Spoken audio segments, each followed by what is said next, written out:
சொல்லுங்க sir. Mahendran sir, சொல்லுங்க. நாங்கள் வந்து மகேந்திரன் பார்க்குறோம். ஆனால் உங்கள் கூடவே வந்து மாஸ்டர் மகேந்திரன், அந்த மாஸ்டர் பேர் தொடர்ந்து வந்துகிட்டே இருக்குது.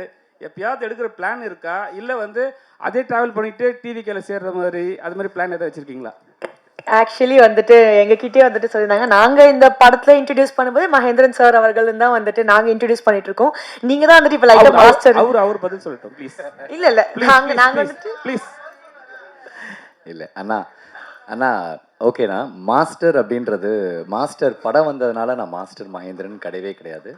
நாட்டாமையில் 94லேயே என் பேர் வந்துட்டு ஸ்க்ரீனில் வரும்போது ரவிக்குமார் சார் கொடுத்தது தான் அந்த மாஸ்டர் மகேந்திரன் அப்படின்ற ஒரு பேர்.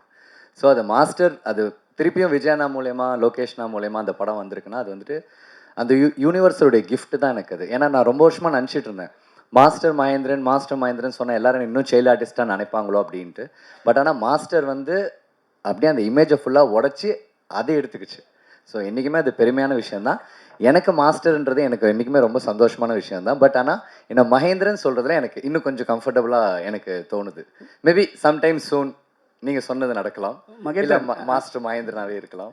மகேந்திரன், நாங்கள் சின்ன வயசுல உங்கள் சைல்ட் ஹவுஸ்லேருந்தே பார்த்துட்டு வர்றோம். ஆனால் வந்து இப்போ வந்து பெரிய ஹீரோ ஆகிட்டீங்க. எப்போ தான் மேரேஜ் பண்ணுவீங்க? எப்போ தான் சீக்கிரம் ஒரு நல்ல சீட் சொல்லுவீங்க? இல்லைண்ணா, நான் தொடர்ந்து நிறைய படங்கள் நடிச்சிட்டு இருக்கேன். கல்யாணம் பண்ணதெல்லாம் பண்ண முடியாதுன்னு நினைக்கிறேன். அண்ட் இல்லைண்ணா, எனக்கு சினிமா தானே. எனக்கு ஃபஸ்ட் என்னோடய வெற்றி தானே எனக்கு ரொம்ப தேவைப்படுது. நான் நாளைக்கு ஒரு பொண்ணை கல்யாணம் பண்ணிவிட்டு நான் இப்போ ரொம்ப வந்துட்டு ஒரு சரியான ஒரு தேட்ரிக்கல் சக்ஸஸ்க்காக நான் ஓடிட்டு இருக்கேன். இப்போ நான் அந்த பொண்ணை கல்யாணம் பண்ணிவிட்டு இருமா நான் ஜெயிச்சிருவேன்னு சொல்லிட்டு அவங்களையும் வெயிட் பண்ண வைக்கிறதுல எனக்கு அந்த உடன்பாடே கிடையாது. எனக்கு சினிமா மேலே தானே நிறைய லவ் இருக்குது. Yeah. Mahendran sir, actually after this movie, if you see his character, most of girls call him for help. Yeah. What help, sir? ஆமாம்மா, இதில் ஒரு மேட்டர் இருக்குது. Yes, correct. Mahendran sir, sir நீங்கள் எப்படி நடிப்பீங்கன்னு எல்லாருக்கும் தெரியும். சின்ன வயசுலேருந்து நல்லா நடிப்பீங்க. விழா படம் கூட அவ்வளோ சூப்பராக இருக்குது. இப்போ தெலுங்கில் தான் 3 படம் பண்ணுறீங்க, ரொம்ப சந்தோஷம். தமிழில் ஏன் அந்த இடைவெளி, என்ன காரணம்? சார் எனக்கு தேட்டர் கொடுங்க சார். நான் அதை ஓப்பனாக கேட்குறேன். எனக்கு தேட்டர் கொடுங்க. நிறைய டிஸ்ட்ரிபியூட்டர்ஸ் தயவு செஞ்சு நான் திருப்பி சொல்கிறேன், நான் இந்த சினிமாவை நம்பி மட்டும்தான் இந்த செகண்ட் வரைக்கும் நான் போட்டிருக்கிற இந்த வாட்சாக இருக்கட்டும், இந்த சட்டையாக இருக்கட்டும், என் ஃபோனாக இருக்கட்டும், எல்லாமே இந்த சினிமாவில் நான் உழைச்சி சம்பாதிச்சது. எனக்கு இந்த சினிமா தவிர எனக்கு வேறு எதுவுமே தெரியாது. தயவு செஞ்சு சொல்கிறேன், நான் உங்ககிட்ட வந்துட்டு எனக்கு 500 தேட்டர் கொடுங்க, 400 தேட்டர் கொடுங்கலாம் நான் கேட்கல. ஒரு படம் வருதுன்னா அந்த ப்ரொடியூசருக்காக நீங்கள் தேட்டர் கொடுத்தீங்கன்னா அப்போ உங்களுக்கு க்ளீனாக தெரியும் நான் வந்து நல்லா நடிக்கிறேன்னா இல்லையான்ட்டு. எனக்கு அந்த ஒரு இஷ்யூ எனக்கு என்றைக்குமே இருந்துக்கிட்டே இருக்குது சார்.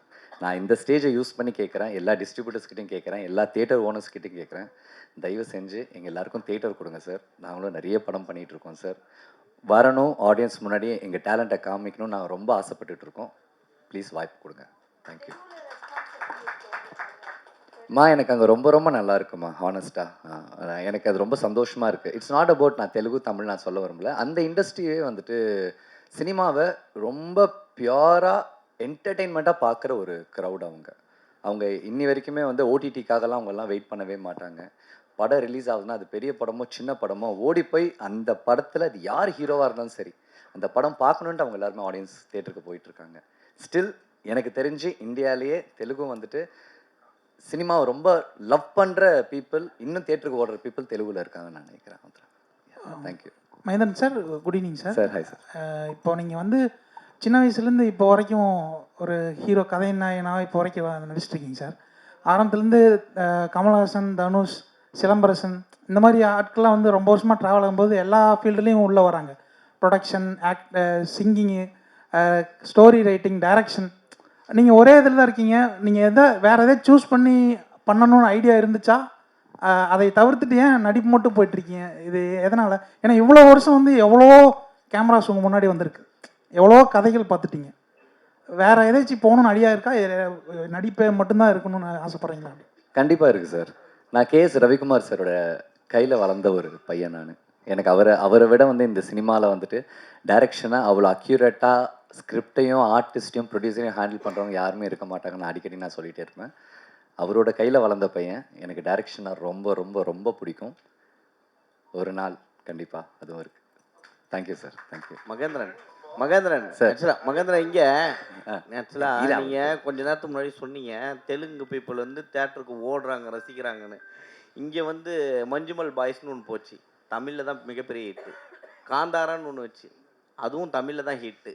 ஸோ தமிழில் தான் இருக்கிறதுலே எல்லா லாங்குவேஜையும் லைக் பண்ணி தேட்டருக்கு போகிறாங்க. அப்படி இருக்கும்போது தமிழ் ஆடியன்ஸை எப்படி நீங்கள் குறை சொல்லலாம்? அண்ணா, தமிழ் அப்படி ஆடியன்ஸ் கிடையாது. தேட்டருக்கு வரலன்னு எப்படி சொல்லலாம்?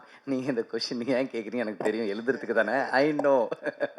ஆனால் இட்ஸ் நாட் அபவுட் தட்னா. நீங்கள் நல்லா பாருங்கள், நம்ம தமிழ் ஆடியன்ஸ் வந்துட்டு அங்கே வர படங்களுக்கு தேட்டருக்கு போகிறாங்க நீங்கள் சொல்கிறீங்க. பட் ஆந்திராலையும் தெலங்கானாலையும் ரொம்ப ரொம்ப சின்ன படம், 1 கோடி ரூபா படம், 1.5 கோடி ரூபா படம், அங்கே யாருன்னே தெரியாது, அந்த ஆர்டிஸ்ட் யாருன்னு கூட தெரியாது. பட் தேட்டருக்கு ஆடியன்ஸ் போகும்போது அந்த போஸ்டர்லாம் பார்க்கும்போது, ஓ ஏதோ ஒரு படம் வந்திருக்குப்பா, சின்ன பசங்க பண்ணியிருக்காங்க, வாங்க போய் பார்க்கலாம். புரியுதா உங்களுக்கு? அவங்களோட தாட் ப்ராசஸ் அவ்வளோ சிம்பிளாக இருக்குன்ற நான். இங்கே நம்ம இங்கே பார்க்கும்போது அது இல்லை. எனக்கே கஷ்டமாக இருக்குது சார். நான் ஓப்பனாக சொல்கிறேன் சார். கொஞ்சம் வருஷத்துக்கு முன்னாடி மகேந்திரனை வச்சு நான் படம் பண்ணியிருக்கேன்னு ஒரு ப்ரொடியூசர், டேரக்டர், ஒரு டிஸ்ட்ரிபியூட்டர் கிட்ட போய் சொல்லும்போது, அவனை வச்சு ஏன் பண்ணுறீங்க, உனக்கு மார்க்கெட் இல்லைன்னு சொன்னாங்க சார். அதெல்லாம் நான் என்ன பதில் சொல்கிறதுன்னு எனக்கு தெரியல. ஸோ அவ்வளோ நிறைய விஷயம் இருக்குது சார் இங்கே. அதெல்லாம் ஹேண்டில் பண்ணி தாண்டி தான் வர வேண்டியதாக இருக்குது சார். கேபிள் சங்கர் சாருக்கும் ஆர்எம் சாருக்கும் இப்போ நீங்கள் ஸ்டேஜில் சொன்னீங்க 2 பேரும் மாற்றி இப்போ வந்து டிஜிட்டலாக மாறிடுச்சு, எங்கேயும் ஆர்டிஸ்ட் தேட்டருக்கு எடுத்துகிட்டு போக முடியாது நீங்கள் சொல்கிற மாதிரி. ஹார்ட் டிஸ்க்கு தான் எடுத்துகிட்டு போகணும்.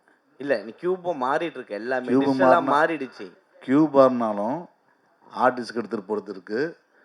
நீங்கள் நினைக்கிற மாதிரி இன்டர்நெட்லேருந்து டவுன்லோட் பண்ணி இல்லை அவர் ஹார்ட் டிஸ்க்கு தான் முதல்ல வச்சார். அது வச்சுருக்கேன். 2வது இவ்வளோ பிரச்சனைக்கு மீறி நீங்கள் தயாரிப்பாளர் சங்கம்னு ஒன்று எலெக்ஷன் வருது, ஒழுங்காக நீங்கள் ஒருத்தரை தேர்ந்தெடுத்திருந்தா இவ்வளோ பிரச்சனை வருமா? இப்போது மகேந்திரன் வந்து எல்லாருமே சிறு படங்களுக்கு தேட்டர் கொடுக்கல, சிறு படங்களுக்கு ஷூட்டிங் பண்ணால் இவ்வளோ பிரச்சனை ஆகுது, அவங்க இடைஞ்சல் பண்ணுறாங்க. ஒழுங்கான ஒரு வேட்பாளரை சரியான ஆளை நியமித்தா இவ்வளோ பிரச்சனை ஏன் தமிழ் சினிமாவுக்கு வருது? ப்ரொடியூசர் கவுன்சிலே 7 இருக்குது. அதை தான் சொல்கிறேன். நீங்களாம் தானே இருக்கீங்க. இல்லைங்க, 7 இருக்குன்னு வாயில் நம்ம சொல்லக்கூடாது. 7 பேருமே ஏன் போச்சுன்னு கேட்கணும். இல்லை 7 பேருமே ப்ரொடியூசர் கவுன்சில் இருக்கவங்க இவங்க சரியில்லைன்னு இவங்க சரியில்லைன்னு இவங்க அப்படின்னு தான் பண்ணிட்டு இருக்காங்களே தவிர யாருமே அவங்கவுங்களுக்கான விஷயந்தான் பண்ணுறாங்க.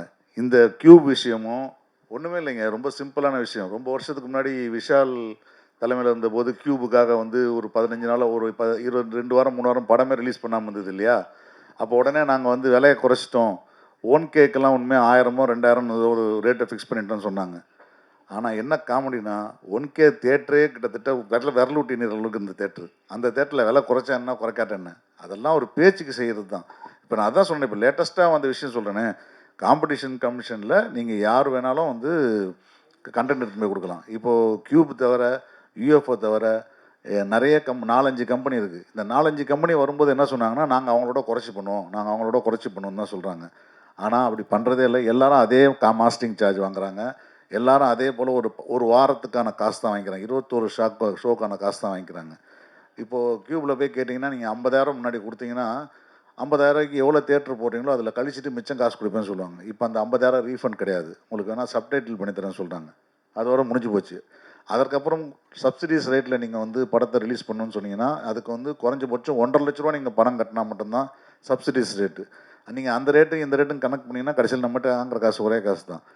இது எல்லாமே கேட்க வேண்டியது யார்? தயாரிப்பாளர் சங்கம் தான் கேட்கணும்.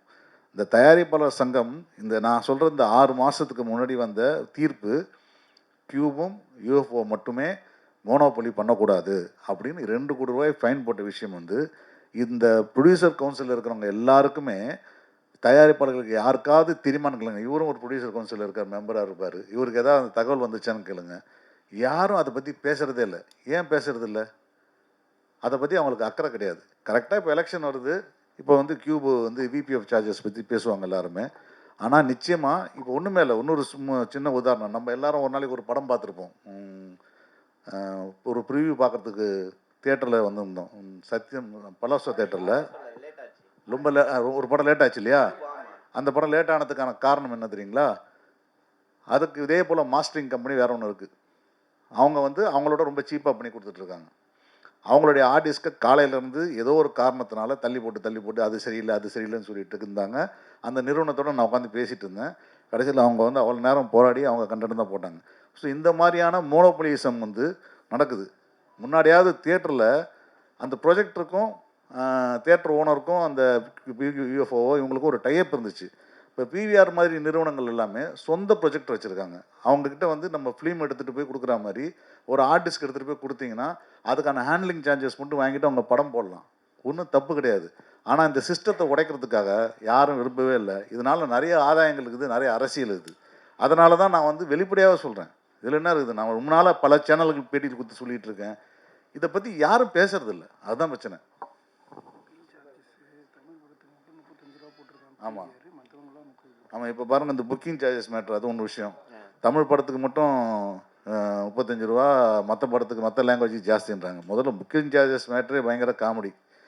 என்னென்னா, ஒரு இன்றைக்கி தியேட்டர் பிஸ்னஸ் சரியில்லைன்னு சொல்கிறாங்க எல்லாருமே. கரெக்டாக தியேட்டர்லாம் நஷ்டமாக இருக்குது, கூட்டமே இல்லை அப்படின்னு தான் சொல்லிட்டு இருக்காங்க. ஆனால் உண்மையிலே பாருங்களேன், மாதத்துக்கு ஒரு தியேட்டராவது புதுசாக ரெனோவேட் ஆகுது.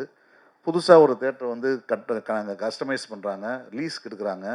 எல்லா பெரிய தியேட்டர் ஓனர்களும் தொடர்ந்து வந்து பழைய தியேட்டருக்கெலாம் ரெனோவேட் பண்ணிகிட்ருக்காங்க. ஏன் பண்ணுறாங்க? லாபம் இல்லாத கூட்டம் இல்லாத படங்களுக்கு தியேட்டர் சினிமாவே ஓடலன்னு சொல்லிட்டு இருக்காங்களே, ஏன் இவங்கெல்லாம் படம் தேட்டுறாங்க? இவங்களுக்கு மொத்தமாக வருமானமே எஃப்என்பியில் தான், ஃபுட் அண்ட் பெவரேஜஸ்ஸு, டிக்கெட் புக்கிங்கில் தான். ஒரு டிக்கெட்டுக்கு ஒரு தியேட்டரில் 15 ரூபா வந்து 30 ரூபா வாங்குறாங்கன்னா 15 ரூபா வந்து எல்லா புக்கிங் ஆப் கம்பெனிக்காரங்களும் முன்னாடியே கொடுத்துட்றாங்க காசு. இதுக்கு தயாரிப்பாளருக்கு வரப்போகிறது இல்லை. இதில் ஒரு டிக்கெட்டுக்கு 15 ரூபா வாங்குறதுக்கு என்ன இருக்குன்னு தெரியல. என்ன தான் சர்வர் சார்ஜஸ்ஸு, மெயின்டெனன்ஸு எல்லாம் சொன்னாலும் சரி, அது வந்து ஜாஸ்தி தான். இது வந்து எக்ஸ்ப்ளடேஷன் ஆஃப் கன்சியூமர்ஸ். இது ஈஸியாக நம்ம பண்ணுற மாதிரி நினச்சிக்கிட்டு நம்மக்கிட்டேருந்து பிடுங்குறாங்க காசு. இப்போ பாருங்கள், ஸ்பெஷலாக இப்போ தமிழ் படத்துக்கு ஒரு ரேட்டு, தெலுங்கு படத்துக்கு ஒரு ரேட்டு, ஹிந்தி படத்துக்கு ஒரு ரேட்டு வாங்க ஆரம்பிச்சிட்டாங்கன்னா, நாளைக்கு நீங்கள் வந்து ஒவ்வொரு டிக்கெட்டுக்கு நம்ம காசு கொடுக்குதுன்றது வந்து யார் காசு? இப்போ தியேட்டருக்கு எப்படி ஆள் வருவாங்க? தியேட்டருக்கு எப்படி ஆள் வரமாட்டாங்க. இப்போ 60 ரூபா டிக்கெட்டுக்கு நீங்கள் நிறைய பேருக்கு தெரிஞ்சிருக்கோம். நான் 60 ரூபா டிக்கெட்டுக்காக நான் வந்து தியேட்டர் வாசலில் பெரிய தகராறுலாம் பண்ணி 60 ரூபா டிக்கெட் ஓப்பன் பண்ணியிருக்கேன். இதை வந்து தொடர்ந்து சோஷியல் மீடியாவில் எழுதியிருக்கேன். கொஞ்சம் நாளைக்கு திறப்பாங்க 60 ரூபா டிக்கெட்டு. நீங்கள் 60 ரூபா டிக்கெட் உங்களுக்கு லாபகரமாக இல்லைன்னா அதை வேணாங்கன்னு சொல்லி க்ளோஸ் பண்ண போராட வேண்டியது அரசாங்கத்தோட. அதை டிக்கெட்டே கொடுக்காம வைக்கிறதுன்றது எந்த விதமான நம்மளோட உரிமையை பறிக்கிறது தானே. அது யாரும் கேட்க மாட்டாங்களே. குறுந்து கேட்டுகிட்டே இருக்கோம். நாங்கள் கேட்க வந்து தண்ணி கேட்டோம், தண்ணி வச்சாங்க. 60 ரூபா டிக்கெட் வேணும்னா ஓப்பன் பண்ணுவாங்க. ஸோ இந்த மாதிரி நம்ம சொல்லிகிட்டே இருப்போம். சொல்லிட்டே இருக்க ஏதாவது நடக்கும். இது அதான் சொன்னீங்க, நீங்கள் கேட்ட நல்ல கொஸ்டின். இது எல்லாமே ஒரே நாளில் மாறிடாது. எங்களை மாதிரி ஆட்கள் வழி நின்றால் ஒன்று கேட்க தான் மாறும். ஏன்னா நாங்கள் வந்து எனக்கு இன்னொன்று உங்ககிட்ட கேட்கணும், மகேந்திரன் கிட்ட உங்ககிட்ட எல்லாருமே. நம்மளுக்கு சின்ன படம் ஓகே, இது புதுசாக வருது, ரீ ரிலீஸ். அதான் நான் சொல்ல வரேன். டிவியில் போடுறான், விஜய் டிவியில் போடுறான், கலைஞர் டிவியில் போடுறான். அதுவும் கோடிக்கணக்கில் சம்பாதிக்குது. அதுக்கு என்ன டிக்கெட் என்ன பிரதர்? அதுக்கு அது எவ்வளோ டிக்கெட்? அதே காசு தான் போடுறான். இல்லையே, 100 ரூபா 150 ரூபா வருது. 100 ரூபா ரிலீஸ்க்கு படைய பவுனுக்கு. அது மட்டும் அந்த படம் 100 ரூபா. அதிகாரம் கொடுத்தது இந்த ரேட் நிர்ணயிக்கலாம். அப்போ சின்ன படங்கள் அது மாதிரி பண்ணலாம் இல்லையா, கொடுக்கலாம் இல்லையா? அதை தான் சொல்கிறேன், சின்ன படங்கள் அது மாதிரி கொடுக்கலாம் இல்லையா, ஃபிக்ஸ் பண்ணுறதுக்கு. ஒரு இந்த பட்ஜெட் மூவிஸ் தான் நீங்கள் இப்போது புக்கிங் சார்ஜஸ் போடுறாங்க இல்லையா. புக்கிங் சார்ஜ் என்னென்னா பப்ளிக் ஃப்ரீ ஈஸி பண்ணுறது தானே புக்கிங் சார்ஜ் கொடுத்துருக்காங்க. அப்போது 200 ரூபாய் கம்மியாக சொன்னால் தானே பப்ளிக் தேட்டருக்கு வரும். தேட்டருக்கு வர வைக்கிறது தானே அது ஒரு ஐடியா. நீங்கள் அதுலேயே ஒரு டிக்கெட் ஒரு 5 டிக்கெட் புக் பண்ண என்ன ஆகுது? அப்போ யார் நம்மளை ஒரு ஆசையை தூணுன்னா தேட்டருக்கு வரணும்னா புக்கிங்கில் இன்னும் கம்மியாக கொடுக்கணும் ரேட்டு. அப்படி கொடுத்தா தானே ஒரு பப்ளிக் தேட்டருக்கு வரும். இல்லைன்னா இப்போ இந்த கணக்கு போடும்போது அவங்க பப்ளிக் இன்னும் அதிகமாக தான். அது எப்படி பப்ளிக் தேட்டருக்கு வரதுக்கான அது ஒரு இதே இல்லையே.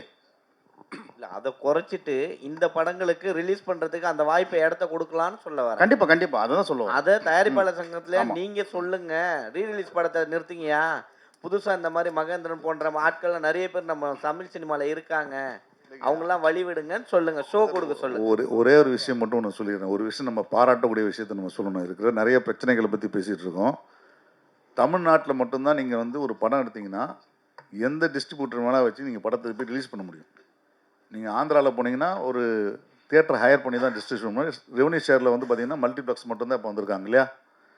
ஸோ அங்கே ரிலீஸ் பண்ணணுன்னா நீங்கள் கரெக்டான டிஸ்ட்ரிபியூஷன் செட்டப்பில் பேக்கப் இல்லாமல் நீங்கள் வந்து படத்தை ரிலீஸ் பண்ணவே முடியாது. தமிழ்நாட்டில் நீங்கள் யார் வேணால் படம் எடுத்தாலும் நேராக போய் ஒரு 50 தேட்டர்லேயோ 10 தேட்டர்லேயோ 20 தேட்டரில் ரிலீஸ் பண்ண முடியும். அந்த சுதந்திரம் இருக்கிற ஒரே மாநிலம் நம்மளுது தான். உங்களால் கேரளாவில் பண்ண முடியாது, கர்நாடகாவில் பண்ண முடியாது, எங்கேயுமே பண்ண முடியாது. இங்கே இதில் இருக்க பிரச்சனை என்னென்னா, நீங்கள் கேட்குறது இந்த தேட்டர் கொடுக்கும்போது மகேந்திரன் படத்துக்கு கொடுக்குறதில்லை. இந்த நாங்கள் ஒரு சின்ன படம் எடுத்தாலும் அந்த படத்துக்கு தேட்டர் வேண்டியிருக்கு. நல்லா யோசித்து பார்த்தீங்கன்னா 3 ஷோ ஒன்று படம், 4 ஷோ ஒன்று படம். திடீர்னு படம் நல்லா போச்சுன்னா யாரையும் கேள்வி கேட்காம எல்லா தேட்டர்லையும் ஷோ ஏற்றிக்கிட்டே இருக்காங்க. ப்ரொடியூசரோட கேட்க மாட்டாங்க. ஏன்னா அவன் தான் 21 நாளைக்கு 21 ஷோக்கு படம் கட்டி வச்சுருக்கானே, டகால் அடுத்த ஷோ போட்டுட்டே இருப்பாங்க. அந்த சுதந்திரமும் இங்கே தான் இருக்குது. ஸோ அதனால் வந்து படம் தியேட்டரில் போட்டு படம் நல்லா இருந்துச்சுன்னா நிச்சயமாக அது தியேட்டர்காரங்க வந்து கொடுக்காம இல்லை. பிரச்சனை என்னென்னா ஒரு 11:30 ஷோ கொடுப்பாங்க. அந்த 11:30 ஷோவுக்கு நீங்கள் வந்து இப்போ ஒரு உதாரணத்துக்கு படையப்பா போகிறோம்னு வச்சுக்கோங்களேன், வேறு தேட்டரில் படையப்பாவுக்கு 35 பேர் வந்திருக்காங்கன்னா இதில் 5 பேர் வந்தாங்கன்னா அந்த தேட்டர் நடத்த முடியாது. உண்மையாக சொல்லப்போனால் தேட்டர் நடத்துகிறவங்க எல்லாருக்குமே சினிமா டிக்கெட்டில் விற்று வரக்கூடிய லாபத்தில் தேட்டர் நடத்தவே முடியாது. ஏன்னா நான் தேட்டர் நடத்திருக்கேன், எனக்கு நல்லா தெரியும். பாப்கார்னும் பார்க்கிங்கும் இல்லைன்னா அவங்களால தேட்டர் நடத்த முடியாது. ரொம்ப சிம்பிளாக சொல்கிறேன், ஒரு 100 ரூபாய்க்கு ஒரு டிக்கெட் கணக்கு பண்ணிங்கன்னா 100 சீட் இருக்கிற தேட்டரில் 150 ரூபாய்க்குனா 15,000 ரூபா கிராஸு. டேக்ஸ் எல்லாம் போக ஒரு 18% லோக்கல் பாடி டேக்ஸ் போயிடும், 4% லோக்கல் பாடி டேக்ஸ், 18% ஜிஎஸ்டி போயிடுச்சுன்னா வரக்கூடிய காசில் 3,000 சில்லர் 7,000 சில்லர் தான் கையில் வரும். ஹவுஸ்ஃபுல்லாக ஓடினாலே 7,500 தான் வரும். நீங்கள் ஒரு தேட்டருக்கு இந்த மாதிரி நடத்த முடியுமா பாருங்களேன், நடத்த முடியாது. ஆனால் அந்த 100 பேர் வரவங்களில் ஒரு 30 பேர் 300 ரூபாய்க்கு பாப்கார்னுங்கன்னா 9,000 ரூபா. ஸோ இந்த பாப்கார்ன் வைக்கிறத வச்சுக்காக மட்டும்தான் தேட்டர் நடத்துகிறாங்களே தவிர நீங்கள் படம் ஓடி அது 100 நாளோ 200 நாளோ ஓடியெல்லாம் பிரச்சனை கிடையாது. எத்தனை பேர் உள்ளே கூட்டு வர்றது மட்டும்தான் முக்கியம். அதனால் தேட்டர் இந்த விஷயத்தில் நான் தேட்டருக்காரருக்கு ஆதரவாக இருப்பேன். ஆனால் தேட்டருக்கு கண்டிப்பாக கொடுக்குறாங்க, கொடுத்தா ஓடணும். ஓடிச்சுன்னா அவங்க கண்டிப்பாக மாற்றி விட்ருவாங்க.